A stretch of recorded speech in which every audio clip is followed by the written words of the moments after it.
அண்ணன் திருமாவளவன் இந்த அளவிற்கு தரம் தாழ்ந்து போவார் என்று நான் எனது அரசியல் வாழ்க்கையில் நான் நினைக்கவே இல்லை. ஏனென்றால் நேற்று அவர் காந்தி படத்திற்கு சிலைக்கு மாலை அளிக்கவில்லை என்றால் அவர் நமது கொள்கை மாறுபட்டு இருக்கிறது, அதனால் காந்தி படத்திற்கு மாலை அணிவிக்கவில்லை என்று இதுவரைக்கும் மதுவிலக்கு கொள்கையை நீங்கள் எடுத்து வரவில்லையே.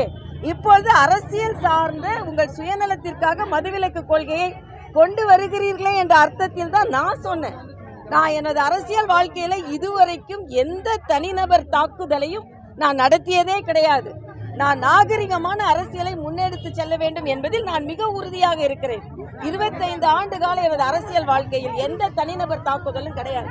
ஆனா நேற்று அண்ணன் திருமாவளவன் அவர்கள் தரம் தாழ்ந்து, நீங்க குடிக்கலன்னு சொல்லுங்க, என்னொருத்தர் குடிக்கலன்னு எப்படி சொல்ல முடியும்? நீங்க அதை மிக மோசமான ஒரு கருத்தை, அதுவும் என்னை போன்றவர்கள் மீது ஒரு தாக்குதலை நடத்தி இருக்கிறார்கள். அவரிடம் நான் இதை எதிர்பார்க்கவில்லை. அவர் ஒரு நாகரிகமான அரசியல்வாதி என்று நினைத்து கொண்டிருந்தேன். எதிர்கட்சியை சார்ந்தவர்களும் தனிநபர் தாக்குதல்களை இதுவரைக்கும் நான் தவிர்த்திருக்கிறேன். அதுவும் எனது கொள்கை இல்லை என்று தாக்குதல் சொன்னார்கள். என் கொள்கை இதுன்னு சொல்லிட்டு போங்க. ஆக நேற்று அவர் பேசியது உண்மையிலேயே திருமாவளவனின் தரத்திற்கு சரியானது கிடையாது. நான் அதை எனக்கு ஒன்றும் அதில் பாதிப்பில்லை. ஆனால் சாதாரணமாக ஒரு அரசியல் கட்சி தலைவர்களை எந்த அளவிற்கு மரியாதையாக நீங்கள் மனதில் நினைக்கிறீர்கள் என்பதைத்தான். ஆனால் இந்த அளவிற்கு அண்ணன் திருமாவளவன் அவர்கள் தரம் தாழ்ந்து போவார் என்று நான் நினைக்கவே இல்லை. ஏனென்றால் நான் அவரை டெய்லி பாட்டில திறக்கிறாருன்னு நான் சொல்லலை, அவரே தான் சொன்னாரு. நான் டெய்லி பாட்டில திறக்கிறேன்னு நினைச்சுக்கிட்டு அவங்க பேசுறாருன்னு சொன்னாரு. நான் சொல்லாததை அவர் ஏன் சொல்றாரு? நான் என்ன சொன்னேன்னா, இதுவரைக்கும் மதுவிலக்கு கொள்கையை நீங்கள் முன்னிறுத்தாதவர்கள் இப்பொழுது மதுவிலக்கு கொள்கையை முன்னிறுத்துகிறீர்கள் என்றால் நீங்க குடிக்க மாட்டேன்னு நினைக்கிறீங்க அப்படின்னு ஒரு தலைவரை பற்றி கேட்டால் எந்த அளவிற்கு மனதில் நீங்கள் மற்ற தலைவர்களை பற்றி தரம் தாழ்ந்து நீங்கள் நினைக்கிறீர்கள். அண்ணன் திருமாவளவன் நிச்சயமா இதை எதிர்பார்க்கவில்லை. தமிழகத்தில் உள்ள பெண்கள் அனைவரும், தலைவர்கள் அனைவருக்கும் அவர் பதில் சொல்லியே ஆக வேண்டும்.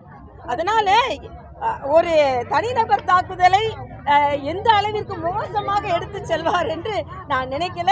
இதுவரைக்கும் நாங்கள் தலைவர்கள் எல்லாம் நீங்க என்ன கணையை வீசுங்கள், எங்களது கருத்துக்களை நாங்கள் வலிமையாக சொல்வோம். மறுபடியும் சொல்கிறேன், இத்தனை நாட்கள் பாராளுமன்ற உறுப்பினர்களாக இருந்திருக்கிறீர்கள். காந்திய கொள்கை மதுவிலக்கு மட்டும் இல்ல, அஹிம்சை கொள்கை. திருப்பி அடின்னு சொல்லி கொடுத்தது யாரு? தன் தொண்டர்களுக்கு திருப்பி அடி என்று சொல்லிக் கொடுத்தது யாரு? ஆக ஒட்டுமொத்தமாக உங்கள் கொள்கைகளை, நீங்கள் காந்திய கொள்கையை நீங்கள் இதுவரைக்கும் முன்னிறுத்தவில்லை என்று தனிநபரை நான் நினைக்கவே இல்லை. நான் நினைக்காதது அவர் ஏன் நினைக்கிறார் என்றால், ஏன் அந்த குற்ற உணர்வு அவருக்கு இருக்கிறது என்று எனக்கு தெரியவில்லை. ஆனால் இந்த அளவிற்கு அண்ணன் திருமாவளவன் தரம் தாழ்ந்து இன்னொரு தலைவரை விமர்சிப்பார் என்று நான் கனவிலும் நினைக்கவில்லை. இது அவர் வாழ்க்கையில், அவரது அரசியல் வாழ்க்கையில் அவரது சொற்பொழிவில் ஒரு கரும்புள்ளி என்றே நான் பதிவு செய்கிறேன்.